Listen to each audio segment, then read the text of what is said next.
praktek-praktek yang ada di turnamen grassroots ini kan banyak yang misalnya jual beli pemain. Itu beneran ada? Bahkan ada orang tua yang rela ngeluarin 20 sampai 30 juta biar anaknya main. Yang sangat ini ya, sangat perlu diwaspadai itu Uzbekistan. Oh, iya. Uzbekistan. Oh iya, Uzbekistan. Iya, Ya. Uzbekistan. Wah, Uzbekistan. Ngeri banget.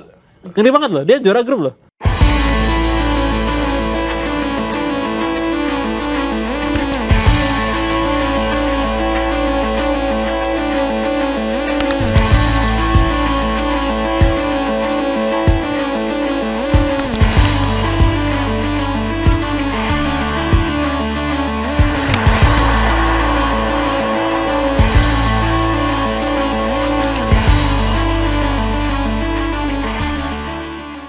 Oke, ini kita masuk ke bahasan yang lebih menarik lagi, yaitu adalah peluang kita di Piala Asia U17 2025. Iya.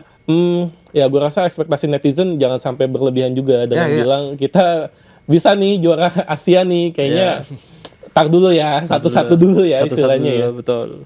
Hilmi, lu ngeliatnya gimana nih peluang kita di Piala Asia nih? Iya. 8 besar, semifinal dan masih ada final. Ya, jadi 8 besar kita masih berpeluang lawan ini ya, Korea Utara, Tajikistan dan Oman ya. Sama Iran ya. mungkin ya. Jadi mereka grup D ini masih ketat banget gitu kan, masih berpeluang semua gitu ya. Nah, emang kalau dilihat mungkin kalau posisi 2 sekarang grup D kan Tajikistan ya. Nah, mungkin sih kita secara di atas mungkin di atasnya dikit Tajikistan ya. Tapi kita nggak boleh nganggap remeh gitu ya. Karena sekali lagi ini grup D masih ini ya, masih perlu ini ya, masih itu. Nah, jadi peluang kita untuk lolos ke semifinal sebenarnya masih dibilang cukup besar gitu ya. Tapi Tajikistan kan lumayan bagus kan untuk level mudanya kan? Betul, cukup bagus. Tapi kita dengan pengalaman kita ya bisa ngalahin Korea Selatan itu ya.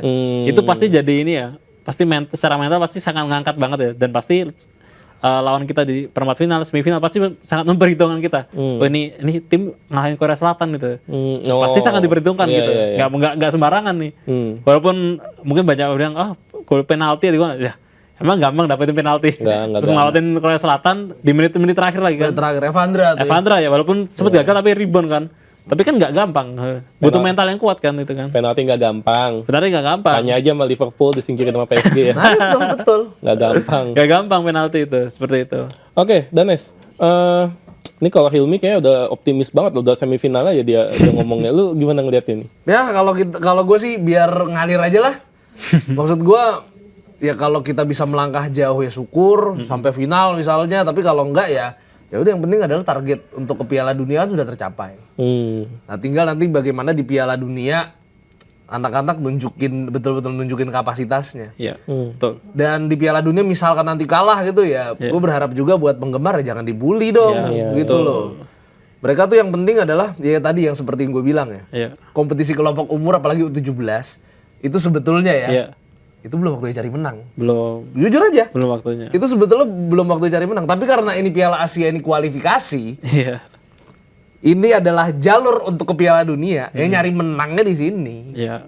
Nyari menangnya di sini, nanti di Piala Dunia udah main sesuai dengan kapasitas dan skill yang mereka punya. Karena dengan main yang sebagus mungkin, yang tadi gue bilang di awal, itu akan bagus buat masa depannya dia juga nanti. Atau masa depan pemain-pemain ini juga. Betul. Ini menarik ya, tadi lu bahas soal pembinaan grassroots ya, dimana harusnya jangan cari menang dulu, tapi pengalaman dulu, karena itu yang mahal sekali ya. Nah itu gue rasa netizen juga mungkin penasaran, pengen tahu pembinaan grassroots kita ini sebenarnya seperti apa nih kira-kira? Ya kalau pembinaan... Kurang lebihnya, ini pemain ini berasal dari mana gitu? Ya pembinaan grassroots ini kan kita tahu ya, ini dari Sabang sampai Merauke ada. Iya. Tapi di praktek yang ada di turnamen grassroots ini kan banyak yang misalnya jual beli pemain. Itu beneran ada? Itu beneran ada gitu loh. Itu gue udah banyak dengar gitu loh. Selain itu ada, ya itu karena kenapa ada jual beli pemain? Karena SSB banyak ya. Nggak semua SSB gue katakan lagi. Ada yang bagus SSB. Ya? Ada yang bagus. Misalnya Asiop itu bagus banget kan. Asiop. Dan juga beberapa SSB lain kayak Tugu Muda gitu kan bagus banget. Tapi ada SSB lain misalnya, dan ini udah banyak itu dibahas sama praktisi pembinaan grassroots di Di kompetisi usia di muda. YouTube. Di YouTube. Ya, di YouTube ya. Kan banyak praktisi pembinaan usia muda yang ngomong di YouTube ya. Dia udah sempet ngomong ya itu masalah jual beli pemain. Jadi ada SSB, dia nargetin menang, akhirnya beli pemain dari daerah lain. Terus dia memang menang, ujung-ujungnya akan menjadi juara juga misalnya. Tapi kan ini membuat talent asli binaannya kan nggak main gitu loh, nggak dapet jam terbang. Itu dia ya. Kalau gini gimana talent pool-nya mau nambah? Kan pembinaan grassroots itu pembinaan grassroots itu kan misinya adalah mencetak talent pool sebanyak-banyaknya di sebuah negara. Gitu. Ya karena di negara-negara maju pemain mudanya banyak ya, lebih banyak dari kita talent poolnya ya. Iya betul, dan kita juga tahu ya untuk bahkan ada orang tua yang rela ngeluarin 20-30 juta biar anaknya main. Tapi gue yakin yang pemain timnas ini kita berapa? 23 Enggak, tapi intinya gini loh, dengan sistem pembinaan kita yang mungkin masih belum rapi. Belum rapi ya. Belum rapi. Kita aja bisa membuat timnas kelompok umur yang sebagus ini gitu loh. Iya, betul. Gimana kalau rapi gitu loh. Iya, betul. Itu talent pool-nya banyak, pemilihan pemainnya juga akan lebih kompetitif pastinya. Sama sebenarnya gue yakin skuad timnas saat ini bukan hasil dari yang tadi dibilang itu ada mungkin jual beli slot pemain. Gue yakin enggak sih. Jadi kan seperti yang tadi lu bilang ada SSB yang benar-benar serius yang fokus ke pembinaan grassroots dan hasilnya adalah Evandra Florasta, ada Alberto Henga dan ada siapa? Zahabi Goli juga. Jadi mungkin memang belum sempurna, tapi juga hal yang sudah sempurna ini terbukti bisa membawa kita ke Piala Dunia loh istilahnya. Betul. Ya, intinya mindset dari SSB ini yang harus diubah. Kalau di kompetisi SSB itu belum waktunya cari menang. Yang penting main sebagus mungkin itu loh.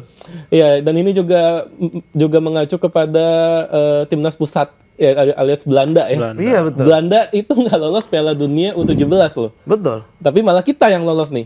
Apa jangan-jangan ini Belanda harus naturalisasi pemain kita? Nah, dibalik dong. Enggak juga ya. Tapi gini, selain Belanda juga Spanyol ya.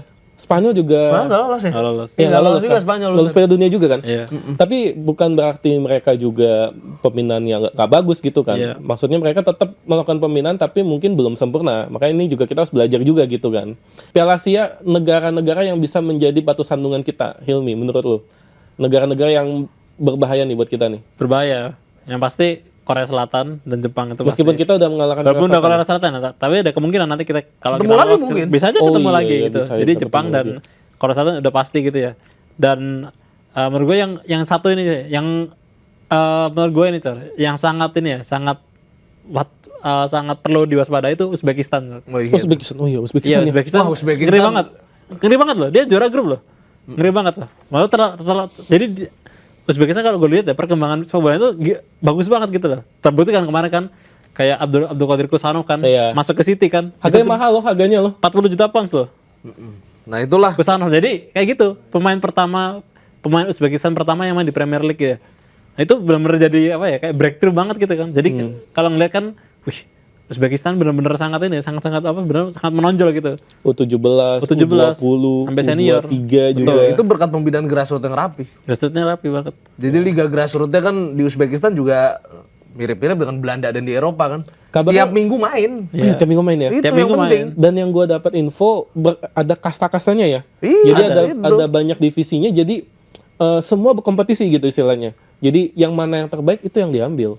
Iya, Salah satunya Kusanov tadi. Abdul Qadir Kusanov itu kan kalau kita lihat perjalanan dia kan dari tim junior juga kan. Kalau Piala Asia U23 itu dia sempat loh lawan tim Indonesia Iya, kan. Orang tahun lalu duel sama Rizky Ridho. Iya, duel sama Rizky Ridho kan, sama Mas Karino kan. Sekarang duel sama Vinicius sekarang duel. Betul.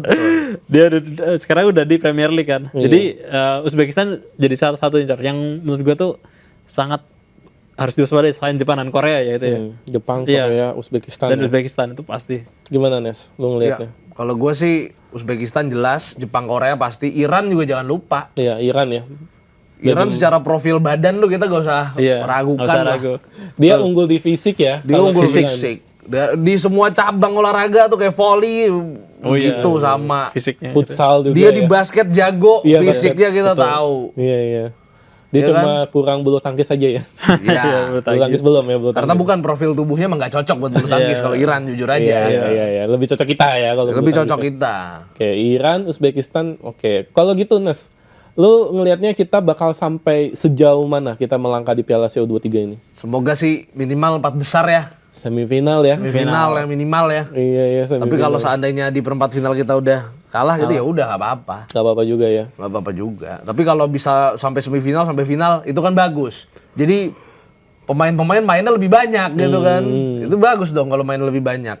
Dapat jam terbang yang sangat, kaya gitu. sangat mahal ya jam terbang sangat mahal itu jam terbangnya. Di semifinal kejuaraan Asia loh. Di final loh. Wah luar biasa itu. Dan itu bukan tidak mungkin juga karena Asia U23 sebelumnya juga kita sampai semifinal juga kan kita. Betul. Nah, Ilmi, lu ngeliatnya gimana? Bisa sampai mana kita? Apa juara seperti kata netizen? Kalau menurut gue kalau juara mungkin kalau sekarang ya mungkin agak sulit ya karena mungkin saingan kita mungkin masih ada yang di atas kita ya. Cuman kalau misalnya kalau gue sih optimis semifinal bisa. 4 besar bisa. Sama seperti Danes ya, Iya, semifinal. 4 besar bisa ya. Pun kalau menurut tadi ya, baik lagi kalau misalnya ternyata di quarter final ternyata kalah ya udah nggak apa-apa gitu. Tetap kita dukung lah adik-adik kita ini ya. Iyalah, pasti. Iya lah, pasti. Tapi kalau menurut gue sih, gue optimis bisa. Karena melihat dari mungkin calon lawan di grup D ini kan, runner up kan, berarti kita lawan runner up grup D kan.